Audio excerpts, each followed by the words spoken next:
శ్రీ గురుభ్యో నమః. శ్రీ మహాగణాధిపతియే నమః. లక్ష్మీ వెంకటేశాయ నమః. 24 సెప్టెంబర్ మంగళవారం పంచాంగం. శ్రీ క్రోధినామ సంవత్సరం, దక్షిణాయనం, వర్ష ఋతువు, భాద్రపద మాసం, కృష్ణపక్షం, తిథి సప్తమి, వారం మంగళవారం, నక్షత్రం మృగశిర నక్షత్రం, యోగం సిద్ధియోగం, కరణం భద్రాకరణం.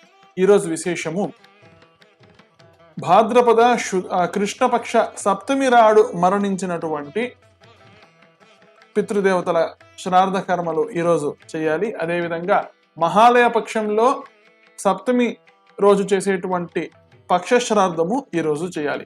మహాలయ పక్షంలో 7వ రోజు, తదుపరి మరుసటి రోజు అష్టమి వస్తుంది, మధ్యాష్టమి అని పిలుస్తారు. చాలా విశేషమైనటువంటి రోజు.